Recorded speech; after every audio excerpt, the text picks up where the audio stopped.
The year is 922 AD. The place is Baghdad, the center of the world, the jewel of the Abbasid Caliphate, the richest, most intellectual, most powerful city on earth. But on the banks of the Tigris River, a horrific scene is unfolding.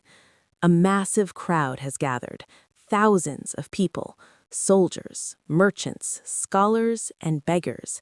They are pushing and shoving to see the scaffold. On the scaffold stands a man. He is old, with a long white beard. He is wearing the tattered woolen cloak of a Sufi. But he is not begging for mercy. He is not crying. He is laughing.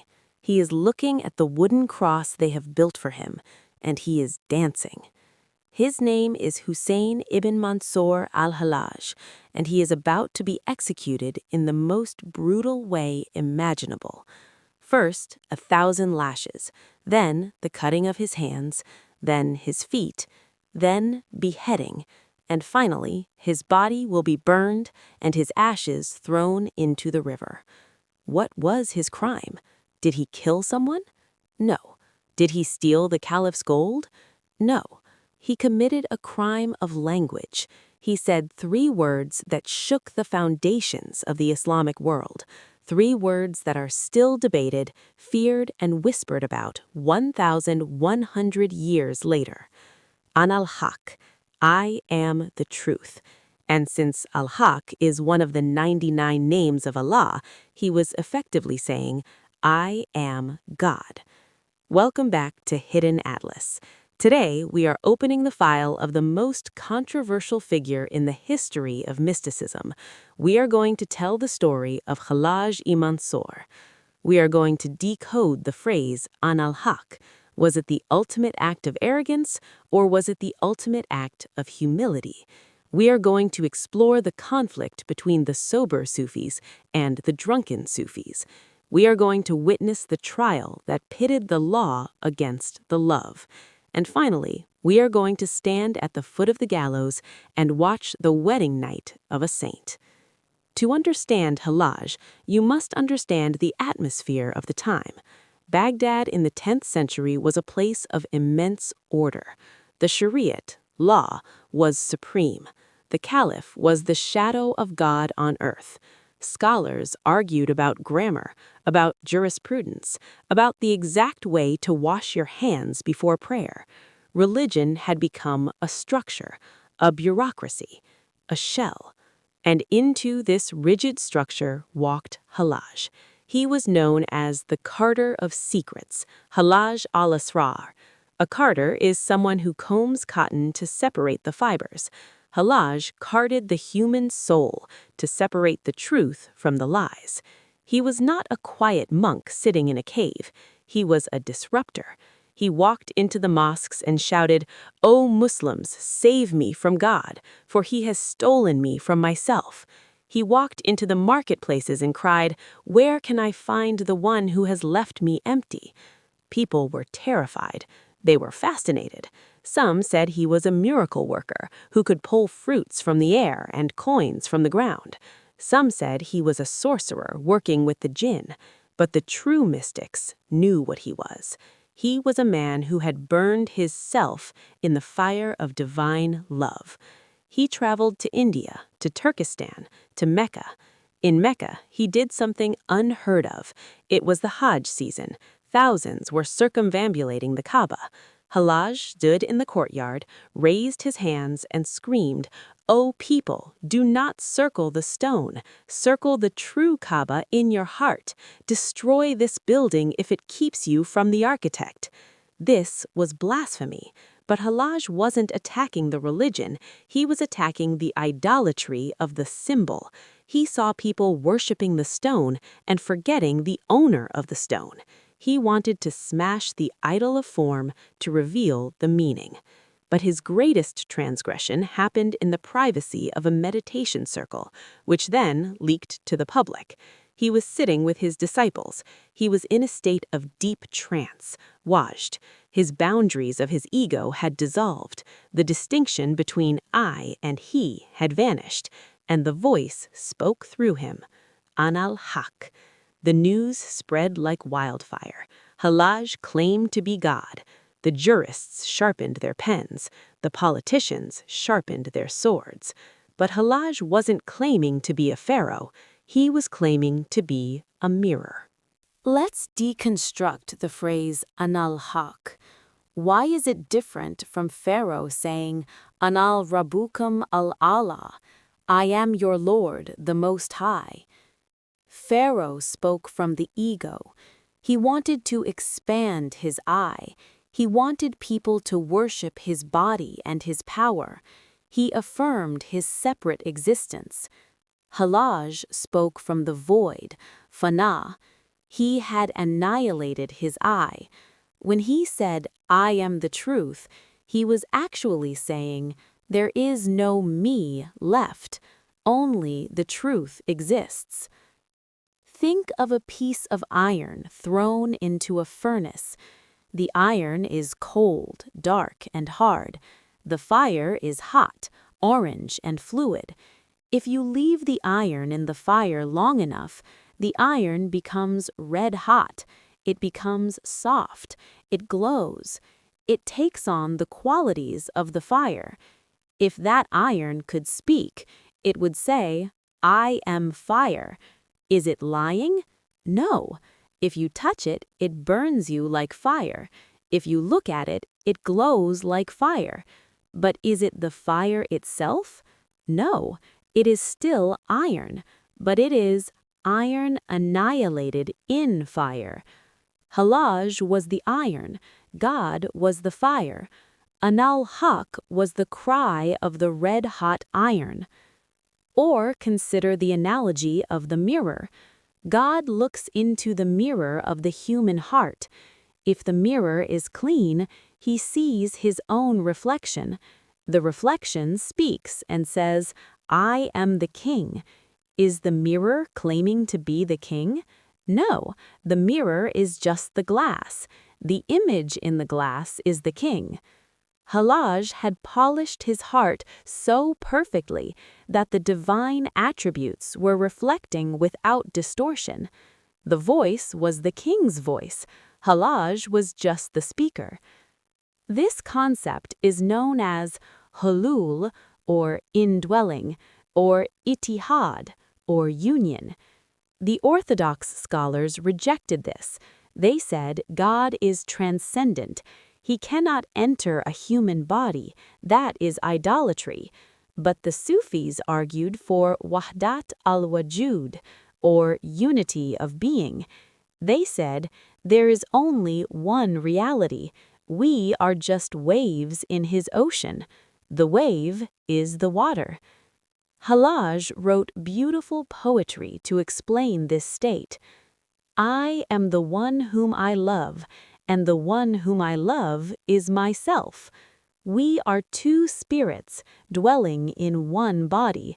If you see me, you see him, and if you see him, you see us. He was trying to teach the world that the distance between God and man is an illusion. The distance is created by the ego. If you kill the ego, the distance disappears. But Hallaj made a mistake, not a theological mistake, but a strategic one. He revealed the secret, seer, to the common people. In Sufism, there is a hierarchy of knowledge. There is milk for babies and steak for adults. If you give steak to a baby, the baby will choke and die. The knowledge of al-Haqq is steak. It is heavy. It is dangerous. It requires years of training to understand. Hallaj took this secret knowledge and shouted it in the streets of Baghdad. He gave the steak to the babies. His teacher, the great Junaid of Baghdad, warned him. Junaid was the leader of the sober school of Sufism, Sahu.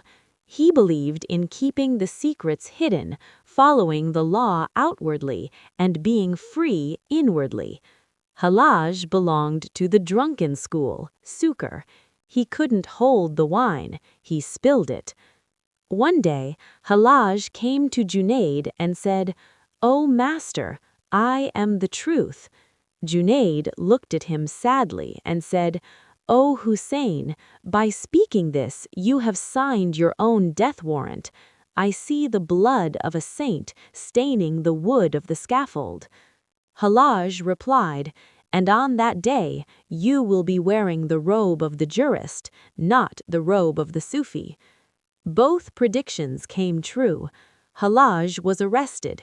He spent 11 years in a dungeon, and the trial that followed was not about religion, it was about politics. Why did the Caliph want Hallaj dead? Was it really because he said, "I am God"? Historically, many madmen claimed to be God. They were usually ignored or treated for insanity. Hallaj was dangerous because he was socially active. He had thousands of followers. He corresponded with radical groups like the Camartans, who wanted to overthrow the caliphate and create a society of equality. Hallaj preached that if you are close to God, you don't need the caliph, you don't need the corrupt judges, you are free. This is the ultimate threat to any authoritarian regime. Spiritual freedom leads to political freedom. So, the vizier of the caliph decided this man must die. But they needed a legal reason. They needed a fatwa, legal decree. They brought Hallaj to the court. But Hallaj debated them. He knew the Quran better than they did. He knew the law better than they did. He outsmarted them at every turn. When they accused him of heresy, he recited verses affirming the oneness of God. When they accused him of magic, he showed them his empty hands. The trial lasted for months. The chief judge was reluctant to sign the death warrant. He knew Hallaj was a holy man, but the political pressure was immense. Finally, they found a loophole. They took a letter Hallaj had written to a disciple. In the letter, he advised the disciple, "Destroy your own Kaaba," meaning destroy your ego. The prosecutors twisted it. "Look, he wants to destroy the holy house in Mecca. He is an enemy of Islam." The fatwa was written.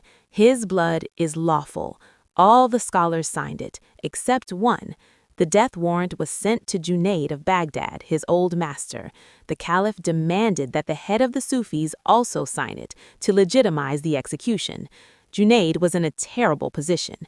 If he refused, he would be killed, and the Sufi path would be outlawed. If he signed, he would kill his beloved student. Legend says Junaid put on the robe of a scholar, jurist, took off his Sufi cloak, fulfilling Hallaj's prophecy, and wrote with a trembling hand, "According to the outward appearance, Zahir, he is guilty, but God knows the inward truth, Batin." He signed the outer shell, but saved the inner kernel. The verdict was read, death, but not just death, a spectacle of terror.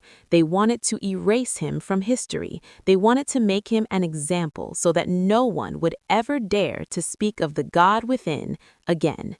But Hallaj had one final lesson to teach. The night before his execution, he stood in his cell and prayed. His fellow prisoners asked him, "If you are the truth, why doesn't the truth save you?" Hallaj smiled and said, "The truth is the one who tied the rope.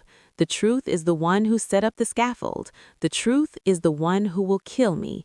He invited me to his house. He served me the wine of his dragon, and now he is treating me like a guest who violated the hospitality of kings. This is the price of the secret." Hallaj saw God in the executioner. He saw God in the judge. He saw God in the pain. This is the supreme level of Tawheed, monotheism, to see the beloved even in the hand that holds the knife. The morning came, the gates opened, and Hallaj walked out to meet his groom. The execution of Hallaj is one of the most detailed events in Sufi literature. Attar of Nishapur, in his Memorial of the Saints, describes it scene by scene. As Hallaj walked to the scaffold, he looked at the massive crowd, 100,000 people screaming, cursing, throwing stones. He looked at the sky and said, "My God, look at these servants of yours. They have gathered to kill me out of zeal for your religion. Forgive them, Lord. have mercy on them. For if you had revealed to them what you revealed to me, they would not be doing this. And if you had concealed from me what you concealed from them, I would not be suffering this. Praise be to you in whatever you do. He forgave his killers before they even touched him. This is the Christ consciousness. Father, forgive them, for they know not what they do. Then he climbed the ladder. The executioner ordered him to stretch out his hands. Hack! His right hand fell off. The crowd roared. Hallaj didn't scream. His face turned yellow from blood loss. He rubbed his bloody stump over his face, painting his beard red. The executioner asked, "Why did you do that?" Hallaj said, "I lost a lot of blood. My face turned pale. You might think I am pale from fear. I painted my face red so that I look like a brave man. Also, this is the wudu of love. The prayer of love is not valid unless it is performed with one's own blood." Hack! His left hand fell. Hack! His feet fell. He was now just a bleeding torso. He looked at the crowd again. Everyone was throwing stones. Then he saw his friend, the Sufi Shibli. Shibli, weeping, didn't want to throw a stone, but he was afraid of the guards. So he picked up a rose and threw it gently at Hallaj. Hallaj sighed deeply. A tear rolled down his bloody face. Someone asked, "You didn't cry when we cut off your hands. Why do you cry for a rose?" Hallaj said, "Those who throw stones do not know what they are doing. They are ignorant. But Shibli knows. He knows the truth. The stone of the ignorant does not hurt, but the rose of the friend, that breaks my heart." This is the loneliness of the awakened. It is not the hatred of the world that hurts. It is the silence of the friends. Finally, the order came to cut out his tongue. Hallaj asked for a moment. He looked up one last time and said, "O Lord, do not let them suffer for what they do to me. They are just the instruments. I am coming to you." And then the sword fell. His head was mounted on a spear. His body was soaked in oil and burned. His ashes were taken to the minaret and thrown into the Tigris River. The authorities thought it was over. They thought they had destroyed the heresy, but they made a fatal mistake. You cannot burn the truth. You can only release it. When Hallaj's ashes hit the river, legend says the water started to bubble. The waves formed the shape of the words Enel Haq.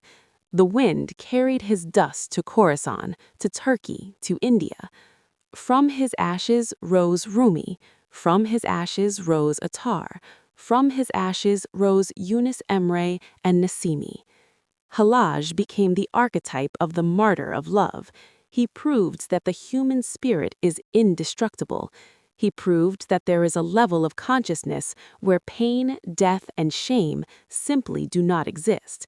There is only the witness. So, what is the lesson of Hallaj for us today? It is a warning and an invitation. The warning is, respect the secret.